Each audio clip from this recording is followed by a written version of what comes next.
Agradeço todos os painelistas por se juntarem a mim.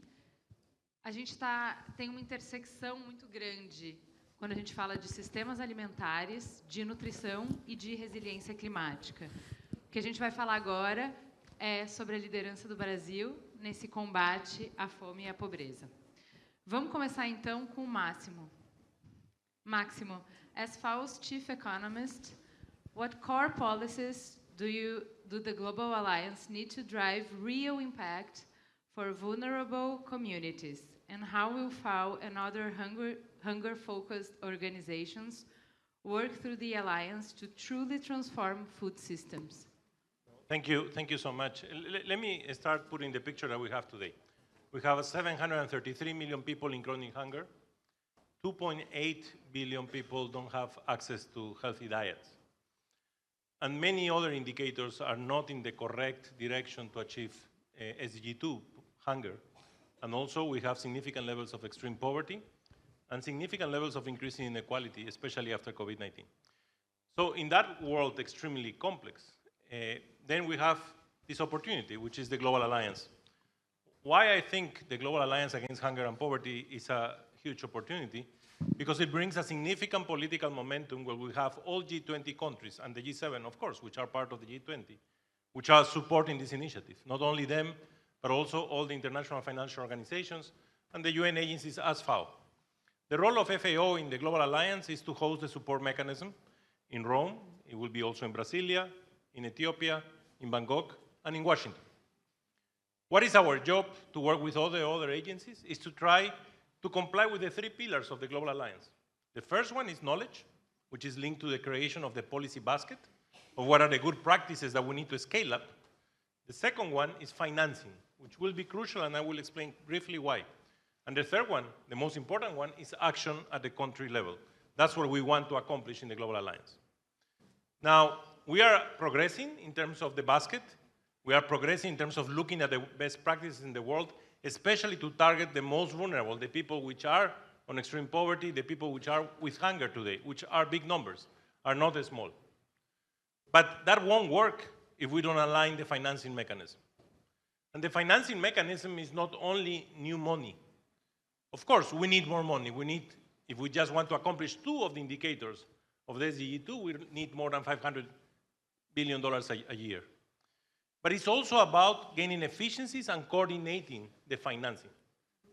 Coordinating the financing to achieve what the knowledge pillar is saying on the policy basket. And that is not a simple issue.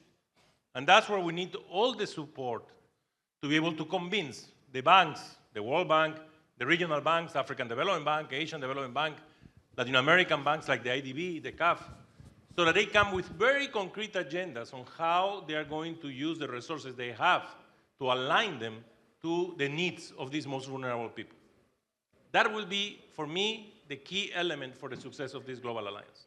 And that's where we need support to be able to achieve that, because then we can operationalize at the level of the countries and working with countries to implement things.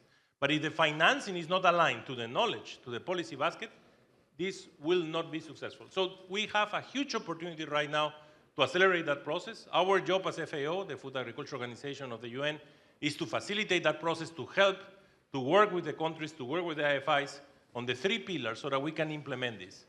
And the core policies initially were social protection. So we know social protection helps. Brazil has a huge example of how it has worked. But we also have other policies that will assure sustainability of this movement out of hunger and poverty, which are linked to rural areas, are linked to inclusion, are linked to transformation of the agri-food systems. Things that we need to do in parallel so that we can create the change that is needed. So we have a lot of knowledge, but we need financing and we need action at the country level. So let me stop there and thank you. Thank you.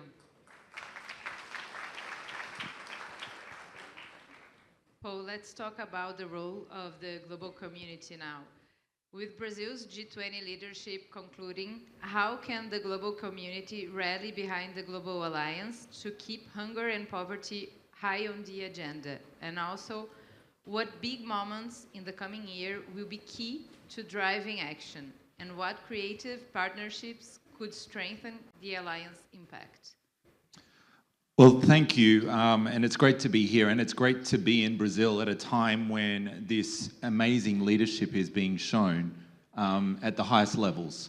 And so President Lula needs to be congratulated on this leadership in the G20 for the Global Alliance, because it demonstrates significant political commitment. And I think this is what we need at the moment, is significant political commitment, will, and leadership.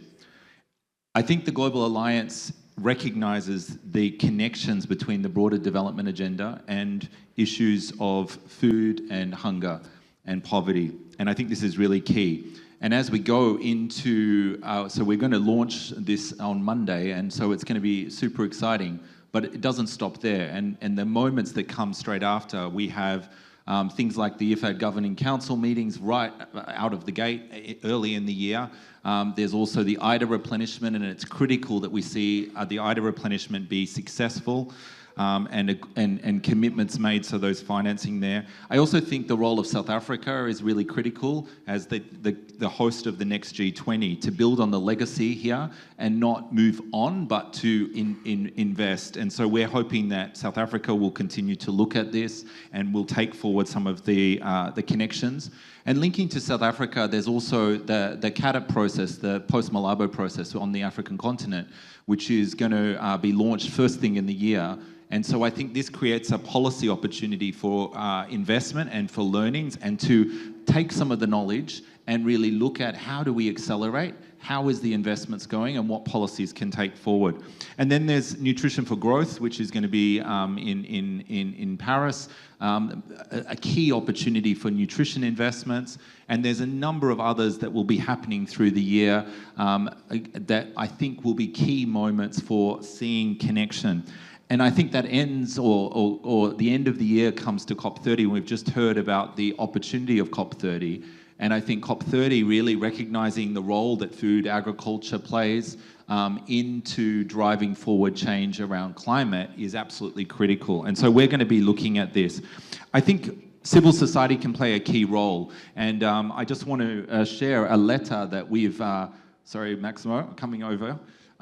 We've got a letter to all world leaders here that is really, this has been signed by 125 civil society organizations, many in the room, and many from Brazil and around the world, and then also 28,000 global citizens. And this is, I think, talking to the role of supporting the alliance, but also to ensuring that the funding, ensuring that we see the attention given to this alliance, and to really using it to actually drive forward change. And so I think going forward, there's a huge role for civil society to play in keeping the alliance honest, holding the mechanism honest, and we'll be watching Maximo and what's going on in how this is being delivered and how we're seeing impact on SDG 1 and 2 in the coming years. So this is being given to world leaders, and we'll share it online, but a letter that's very critical. Thank you. Obrigada. Thank you. Suelma, a gente teve esse ano uma grande tragédia no sul do país, que mobilizou o país inteiro para responder essa tragédia. Não só o poder público, mas também a iniciativa privada. Eu queria que você falasse um pouco do papel da PepsiCo nessa resposta à tragédia e do que você vê, qual é o papel que as empresas podem ter no combate à fome e à extrema pobreza agora e no futuro. Obrigada, é um prazer estar com vocês. A verdade é que nós temos muito orgulho do nosso trabalho em impacto social. A equipe de impacto social da PepsiCo Brasil está aqui comigo, mas também toda a equipe na região. E a gente atua com frequência em todos os grandes desastres naturais que afetam a nossa região. E não é a forma como a gente queria atuar. Com doações, com água, com manutenção daquelas famílias que foram afetadas, não por acaso, foram afetadas por causa das mudanças climáticas. E a gente, portanto, tem orgulho da nossa atuação. Lançamos o arroz de aveia no Brasil, que é um produto social que hoje reverte 100% do seu lucro para o combate à fome e à desnutrição no sertão brasileiro, com um parceiro, Amigos do Bem, mas não é a forma como a gente entende que uma empresa, e principalmente a forma como eu entendo que é o papel social de uma empresa. Uma empresa como a PepsiCo e todas as empresas que operam no Brasil e no mundo têm um papel primordial nessa organização, nessa participação da tessitura social. Isso passa, primeiro, pela sua responsabilidade com reduções de emissões, no combate às mudanças climáticas, passa por uma transformação profunda na forma como a gente produz, transformando as nossas cadeias de valor. A PepsiCo, sendo a segunda maior empresa agroindustrial do mundo, ela tem uma responsabilidade na cadeia da agricultura, incorporando práticas regenerativas. Eu chamo de práticas regenerativas porque, obviamente, a gente não solucionou, a gente vem incorporando na produção da batata, na produção da banana, na produção da aveia, e nas commodities que a gente usa, o milho sendo muito importante, vocês conhecem Tostitos, por exemplo, os Odoritos, mas também não é suficiente, né? Também garantindo que a rastreabilidade das nossas cadeias, que elas sejam 100% livres de desmatamento. Não posso deixar de mencionar o nosso engajamento com o secretário André Lima de uma cadeia livre de desmatamento no Brasil, porque esse é o coração da problemática no nosso país, mas isso vale também para outras geografias, da proteção e da biodiversidade. Isso tudo é uma maneira de transformar os sistemas agroalimentares. Que esses sistemas agroalimentares contribuam para a construção de uma nova forma de nos relacionar, uma nova forma de produzir, uma nova forma de consumir. Não é simples, é uma jornada, mas só com uma atuação intencional, incorporando essas práticas no core business e transformando toda a cadeia de valor, da ponta da produção à ponta da venda, sem esquecer do descarte de embalagens, da circularidade desses materiais. É uma transformação sistêmica, mas é a maneira como a gente pode efetivamente contribuir para o planeta e contribuir para essa transformação, que é uma transformação de um sistema alimentar. Não é só uma transformação climática, não é uma hierarquia de urgências. A fome, quem tem fome tem pressa, e é o lema da ação da cidadania aqui no Brasil, mas a gente não está hierarquizando prioridades, porque, na verdade, esses sistemas estão interconectados.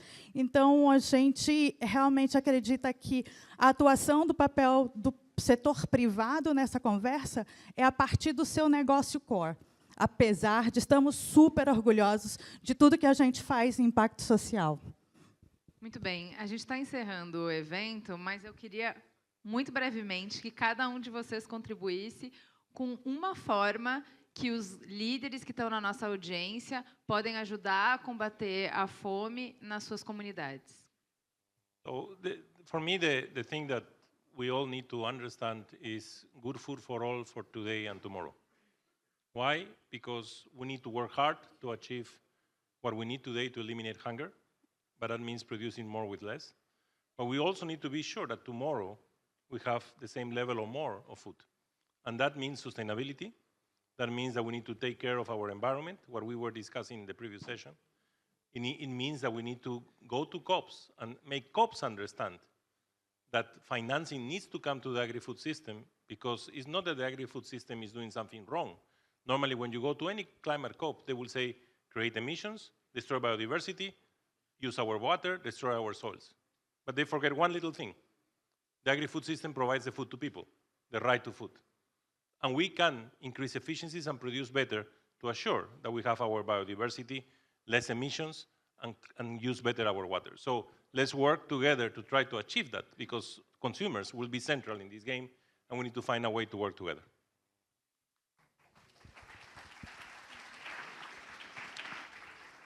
I think often we struggle with thinking about problems, and I think food can be a solution. I think healthy, nutritious food can be a solution. It can help us heal people, look after people, look after communities, and also the environment. And so I think we need to be thinking much more about food as a solution, not just as a problem.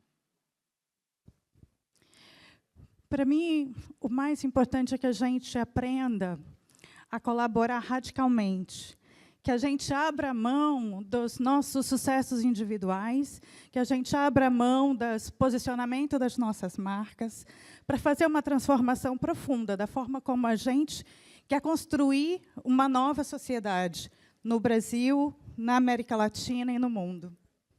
Obrigada, gente.